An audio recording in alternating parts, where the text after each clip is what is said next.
ਜਲੰਧਰ ਤੋਂ ਇੱਕ ਅਜਿਹਾ ਸ਼ਰਮਨਾਕ ਮਾਮਲਾ ਸਾਹਮਣੇ ਆਇਆ ਜਿਸ ਨੂੰ ਸੁਣ ਕੇ ਤੁਸੀਂ ਵੀ ਹੈਰਾਨ ਹੋ ਜਾਓਗੇ।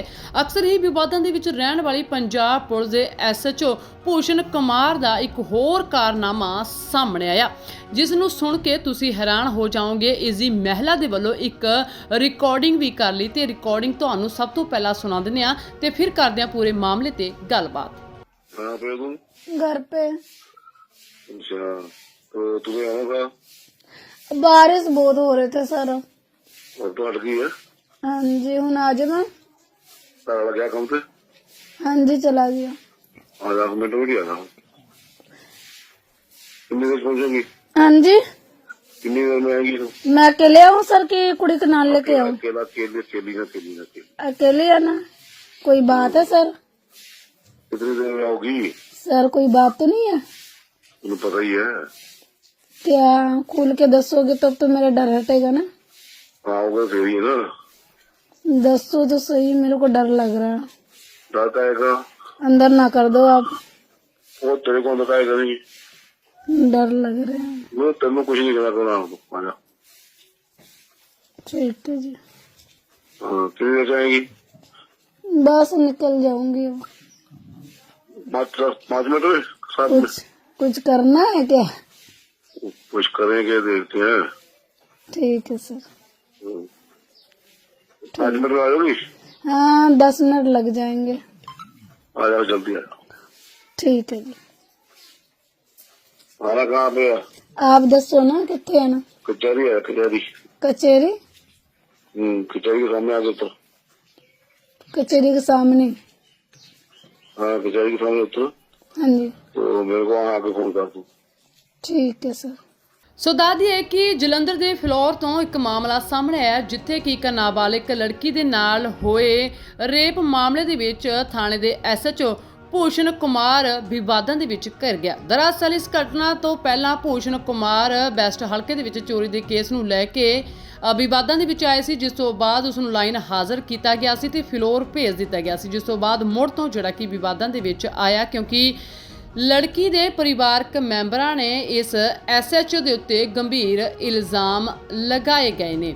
ਪੀੜਤ ਪਰਿਵਾਰ ਦੇ ਮੁਤਾਬਿਕ ਐਸਐਚਓ ਦੇ ਵੱਲੋਂ ਮਹਿਲਾ ਨੂੰ ਆਪਣੇ ਉੱਥੇ ਥਾਣੇ ਦੇ ਵਿੱਚ ਬੁਲਾਇਆ ਜਾ ਰਿਹਾ ਸੀ ਇਕੱਲੀ ਨੂੰ, जिस दी रिकॉर्डिंग भी सामने। बाकी होर की कुछ खुलासे किए ने आओ सुनते हैं। मेरे हस्बैंड तो मैं गई हुई थी, उसने बैठाए वहाँ पर, उसके केबिन में गए, बैठ के पूछा सर ने कि मतलब क्या क्या हुआ। मैंने कहा मेरे कुड़ी के साथ रेप हुआ है। तो उसने कहा कि तेरे कुड़ी के साथ रेप नहीं हुआ है, कोशिश किया गया है, रेप नहीं हुआ है। मेडिकल करवाया आपने? सर मैंने कहा उसे कि मेडिकल कराओ फिर पता चलेंगे। कह रहा कि तेरे कुड़ी के साथ रेप नहीं हुआ तो मैं मेडिकल क्यों कराऊं। किसने बोला ये? एसएचओ सर ने बोला। अच्छा जी। तो उसने फिर मैंने दोबारा कहा कि सर पहले मेडिकल तो करा लो।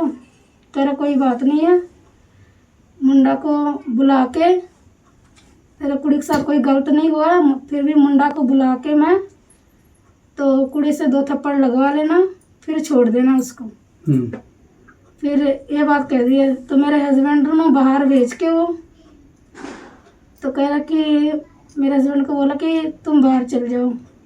तो मेरे हस्बैंड ने बाहर चले गए तो मैं थी, मेरे कुड़ी थी बैठी हुई, बैठा लिए। वो कह रहे कि इधर मतलब कि पास वाला कुर्सी बैठाए उसने अपने पास, मतलब आगे वाला कुर्सी बैठाया तो उसके बाद उसके पास कुछ और थी रखे हुए कि मतलब कि कोई मतलब था डंडा सा। वो कह रहे कि मतलब कि चीज पूरा तो इसका रेप हुआ है, अगर चीज तो इसका रेप नहीं हुआ है। किसने बोला ये? एसएचओ सर ने बोला। फिर उसके बाद मैंने कहा कि सर ये तो गलत बात है, ऐसे कोई मां नहीं कर सकते हैं। अपने लड़की को जो होते हैं पर्दे के पीछे होते हैं, मैं कैसे कर सकती हूँ। उसने कहा कि मैं ट्राई कर लूँ। मैंने बोला सर ऐसे नहीं होता है। फिर उसने वहाँ चुप कर गए।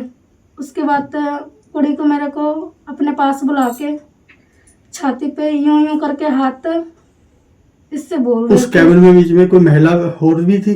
नहीं, पुलिस वाली? कोई महिला नहीं थी। सिर्फ वही थे? हाँ जी। फिर वहाँ से मतलब कि चले गए, मेरे को कह रहे थे कि मतलब मिल लो, उसने बोला। फिर हम लोग घर चले आए। फिर जो इसके बात हुआ, मतलब कि यही 5 तारीख का दिन रखा गया था कि मतलब बात करना, आके फैसला करा दूंगी मैं। 5 तारीख को मैं गई वहाँ पर, तो मेरे साथ राजपा जी गए, मैं गई हुई थी, मेरे हस्बैंड, मेरे कुड़ी गई हुई थी 5 तारीख को। मैंने कहा सर कि मैं बाहर खड़ी हूँ, मैं आ गई हूँ 5 तारीख है आज। पहले तो इसने 4 तारीख को मेरे को फ़ोन किए थे। 4 तारीख को इसने कहा कि मेरे को अकेले आके मिले, तो मैं अकेले मिलने के लिए गए थे। किस मामले में गए थे अकेले मिलने? अकेले में मिलने के लिए इस मामले में नहीं गए थे कि मैंने कहे पाजी ने फ़ोन किया, राजहंस ने पाजी ने फ़ोन की, मैं अपने हस्बैंड ने बताई मैं कि फ़ोन कर रहे हैं, SHO सर ने फ़ोन किए हैं, बुला रहे हैं मेरे को, कह रहे आजा तेरे को मैं कोई गल समझाऊंगी। उसके बाद मैं गई, तो मैं राजपा जी के साथ में गए लेके, नाले कुड़ी अपने नाल लेके गए। नाल लेके गए तो राजपा जी जो है वो बाहर खड़ गए, तो मैं कुड़ी अंदर गई।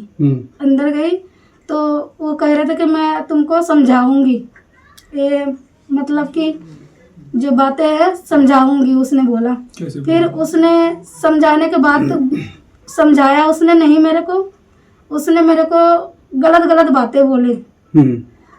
तो मेरे कुड़ी को भी मतलब मेरे सामने ही कह रहे थे कि मतलब कि किस वगैरह दे दो, मतलब उसके अपने केबिन में नहीं, जो पिछले साइड में केबिन है उसका, उस साइड में बुलाए थे, उस साइड में गए हुए थे। किसने बुलाया था ये?